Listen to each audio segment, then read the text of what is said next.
வணக்கம். இன்றைக்கி நம்ம பார்க்க போகிற சமையல் என்னென்னு பார்த்திங்கன்னா, ஒரு அருமையான ரொம்ப சிம்பிளாக பண்ணக்கூடிய டேஸ்டியான பன்னீர் கிரேவி எப்படி செய்யலாங்கிறத பார்க்கலாம். வீட்டில் உள்ள பொருட்களை வச்சு ரொம்ப ஈஸியாகவும் சுவையாகவும் பண்ணலாம். சப்பாத்தி, இட்லி, தோசை எல்லாத்துக்குமே அருமையாக இருக்கும்.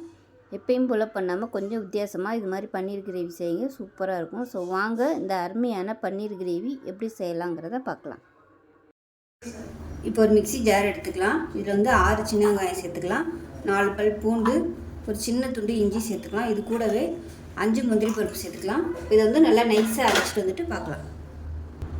மீடியம் சைஸாக 3 தக்காளி எடுத்திருக்கேன். இதை நல்லா சின்ன சின்னதாக கட் பண்ணிவிட்டு மிக்சியில் போட்டு அடித்து எடுத்து வச்சுக்கலாம். இப்போ ஒரு பேன் எடுத்துக்கலாம். இதில் நல்லா 1 டேபிள் ஸ்பூன் அளவுக்கு நெய் சேர்த்துக்கலாம். நீங்கள் பட்டர் சேர்க்குறதுனாலும் சேர்த்துக்கோங்க. நான் நெய் சேர்த்துருக்கேன். இப்போ எண்ணெய் சேர்த்துக்கலாம். இப்போ எண்ணெயும் நெய்யும் நல்லா சூடாகிடுச்சு. 1 டீஸ்பூன் போல் சீரகம் சேர்த்துக்கலாம். இப்போ இதில் ஒரு 2 பச்சை மிளகாயை உடச்சிட்டு சேர்த்துக்கலாம். இது கூடவே மீடியம் சைஸாக பொடியாக கட் பண்ண பெரிய வெங்காயம் சேர்த்துக்கலாம்.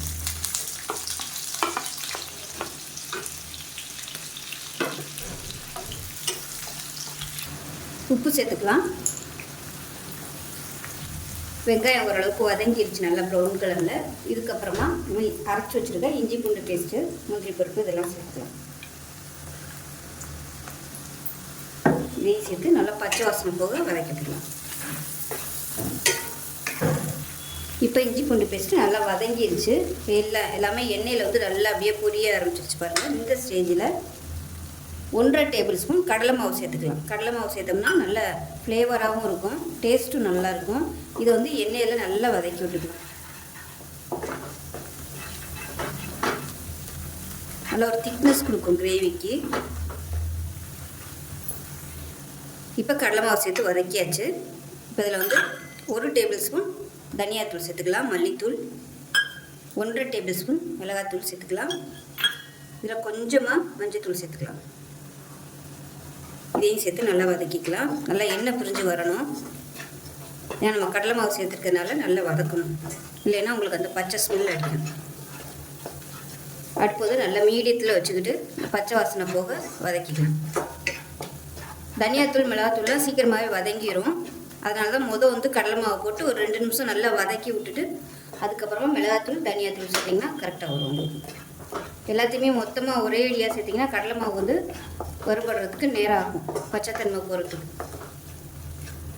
ஒரு 2 நிமிஷம் இந்த ஹீட்லேயே இது நல்லா வேகட்டும். இப்போ நல்லா வதக்கியாச்சு. எண்ணெய் நல்லா கசிய ஆரம்பிச்சிருச்சு பாருங்கள், இந்த சைடெலாம் ஓரம்லாம். ஸோ இந்த அளவுக்கு நல்லா வதக்கணும். இந்த மாதிரி வதக்கணும்னா பச்சை வாசனை போயிடுச்சுன்னு அர்த்தம். நம்ம அரைச்சி வச்சுருக்க இந்த தக்காளி பேஸ்ட்டை சேர்த்துக்கணும். இதையும் சேர்த்துட்டு இந்த தக்காளியோட பச்சை வாசனை போகிற அளவுக்கு வதக்கிக்கலாம். இதுவும் அப்படியே நல்லா தொக்கு மாதிரி வரும், அது வரைக்கும் நல்லா வதக்கி விட்டுக்கலாம். இப்போ இந்த மசாலாவுக்கு தேவையான உப்பு சேர்த்துக்கலாம். இப்போ மசாலா நல்லா வதங்கிடுச்சு பாருங்கள். இந்த ஸ்டேஜில் தண்ணி சூடு பண்ணிவிட்டு சேர்த்துக்கோங்க. திக்னஸை பார்த்துக்கிட்டு நீங்கள் தண்ணி சேர்த்துக்கணும். கலந்து விட்டுட்டு கொதிக்க விட்டுக்கலாம். அப்படி ஒரு வேளை ரொம்ப திக்காக இருக்குது அப்படின்னு நினச்சிங்கன்னா தண்ணி நல்லா கொதிக்க விட்டு சேர்த்துக்கலாம். இப்போ இதில் பன்னீர் நான் ஒரு 50 கிராம் பன்னீர் எடுத்துக்கேன். இதை சேர்த்துக்கலாம்.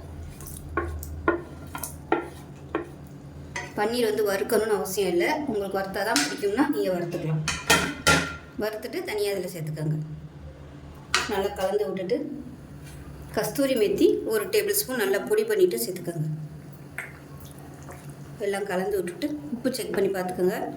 உப்பு கொஞ்சம் அரை உப்பாகவே போட்டுக்கோங்க. கொஞ்சம் வற்றி வந்ததுக்கப்புறமா உப்பு பத்தலைன்னா நம்ம அதுக்கப்புறமா சேர்த்துக்கலாம்.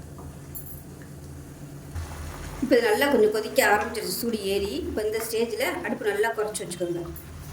குறைச்சி வச்சுட்டு நல்லா கொதிக்கிட்டு அப்படியே ஃபுல்லாக எண்ணெய் தெளிஞ்சு வரும். அதுக்கப்புறமா நம்ம மாற்றிக்கலாம்.